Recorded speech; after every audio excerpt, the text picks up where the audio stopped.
their sexuality, whatever that might be. Thank you, Sir George. Miriam Cates. Thank you, Sir George.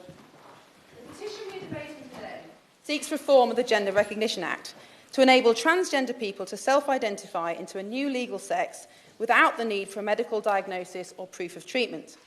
In other words, the petition seeks to allow those who have been born male to become legally female or vice versa, without any requirement to undergo changes to their hormones or their anatomy or under medical guidance. Now, let me be clear. No trans person should face discrimination, and I have nothing but compassion for those who continue to be harassed or abused or stigmatised. Adults should be free to dress and present as they wish without fear, and it is up to all of us to stand up for the dignity and respect of everyone, including trans people. But what is being requested by this petition is not a minor amendment to an existing law or a demand for trans people to have equal rights, which they do have under UK law, and rights that should always be upheld by all of us. Rather, the demands of this petition seek what I do believe, and I'm afraid I do disagree with my honourable friend here, would be a fundamental change to the law. Because society, the law and science all testify that we as individuals can never fully define ourselves.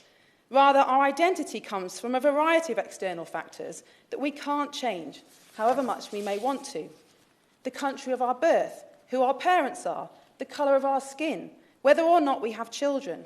None of these physical realities can be altered by our internal thoughts or feelings, however strongly they're held.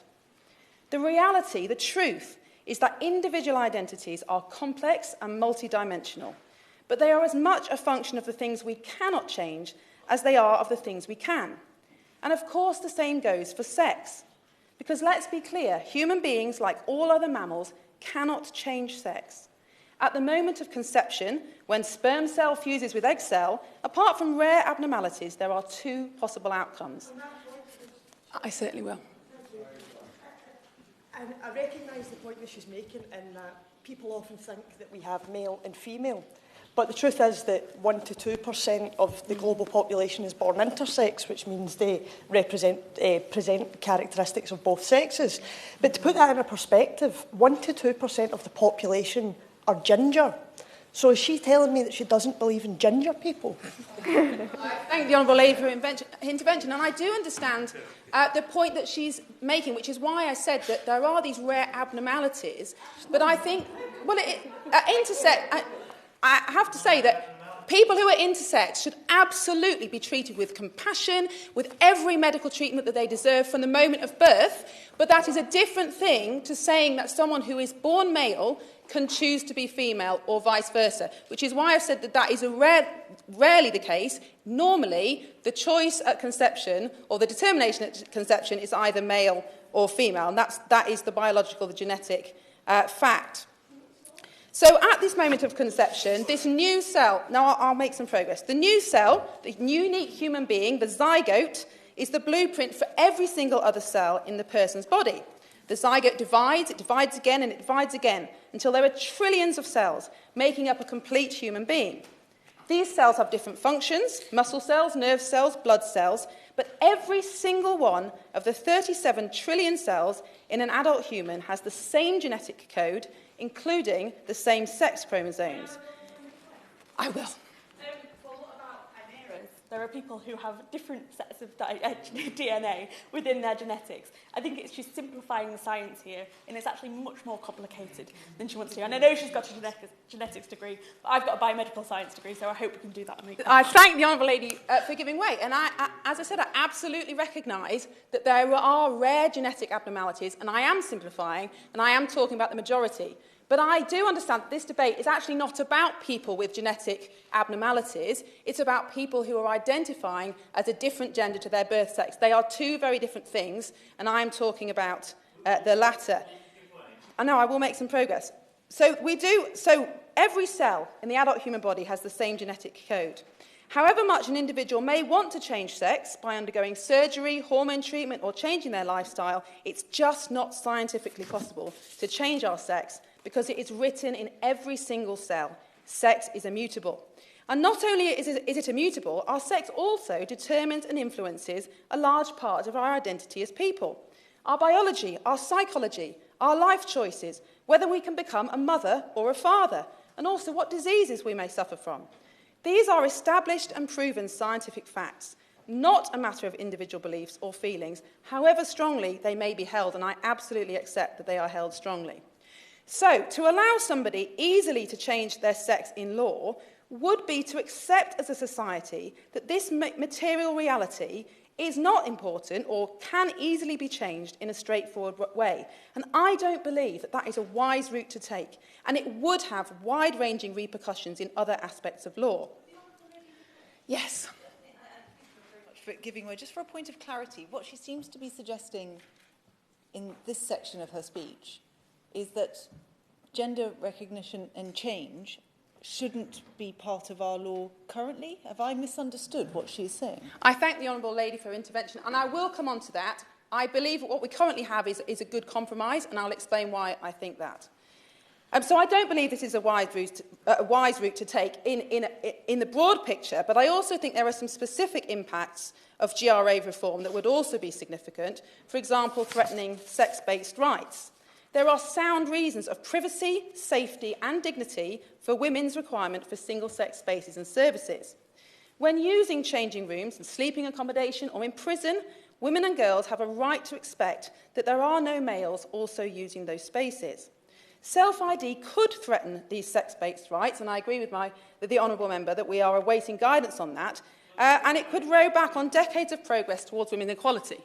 I'm curious to know whether the Honourable Member supports the current GRA and GRC, because what she's talking about in prisons already exists. People can have a GRC, but they are not automatically put in the estate that the GRC, they're not automatically put in the estate, and I can give you numerous examples. They are put in depending on an assessment by the prison authorities. What's wrong with the current situation where the prison authorities make an assessment regardless of the GRC? I thank the Honourable Member for his intervention. I think there's a lot wrong with what's going on in prisons at the moment, but I do think that's beyond the scope of the debate. And as I said to the Honourable Lady, I will come on to why I think that the current law we have is a good compromise. So self-ID could threaten these sex-based rights and row back on a lot of progress in terms of women's equality. But also the effect on children would be hugely damaging. We are already seeing a situation in schools and online where vulnerable young people, often girls, often same-sex attracted, often autistic, are being told that the answer to their problems is to change sex. This is manifesting in a concerning rise in girls who are not only identifying as trans or non-binary, but are going on to make serious and permanent changes to their bodies that will result in lifelong medical, sexual and psychological problems. Yes, I will give way. As a scientist, does the Honourable Member accept that hormone therapy isn't permanent? The whole point of it is to pause puberty in order to give a child space to make decisions and to explore their gender identity. I thank the Honourable Lady for her intervention. I don't accept that pausing puberty has no repercussions, but it's also the case that 98% of those who are prescribed hormone blockers or puberty blockers go on to cross-sex hormones. That is the reality of what is happening at the moment, with a 5,000% increase in the number of girls referred to the... I certainly will. Giving way, she'll be aware that at present Sir Hilary Cass has been tasked by the UK government with looking at the reasons why there has been such a huge increase in the number of particularly young girls seeking puberty blockers and surgical treatment. Does she agree with me that we would be wise to wait for the outcomes of that review before taking a final view on whether or not we should support self-ID? Of course, anyone's entitled to make an intervention, and the Speaker is entitled to take them. I would just warn those who are on the list, however, that their chances of being called will be reduced by the amount of time they've spent on interventions. So I'm not trying to dissuade anyone from intervening, but I think they need to realise that it may jeopardise their own chances of making the speeches that they came prepared to do. Miriam Cates. George, and I thank the Honourable Lady for her intervention, and I entirely agree. We must wait for the outcome of this very, very important review. So if we did reform the GRA in this way, it would send a signal to children that society accepts that it is true that one can change sex, And I don't think we should be misleading our children in this way. So I can't support the calls for reform of the GRA outlined in this petition. But I do want to say one final word about compassion, because I have no doubt that those who are calling for this change are doing so for reasons of compassion. Western culture has come to define compassion as giving an individual what they need in order to alleviate suffering. Now, of course, there's a strong argument for this, and we all as individuals have a responsibility to alleviate individual suffering wherever we can. But as legislators, we have to balance the best interests of society as a whole with the interests of individuals, and here there must always be compromise. The government's position on the GRA therefore represents a sensible compromise. It is possible for trans people to obtain a legal recognition through a GRC subject to appropriate medical checks and balances. This upholds the rights and dignity of trans individuals, but it also protects the social, legal and scientific understanding of sex that is vital to the functioning of human society.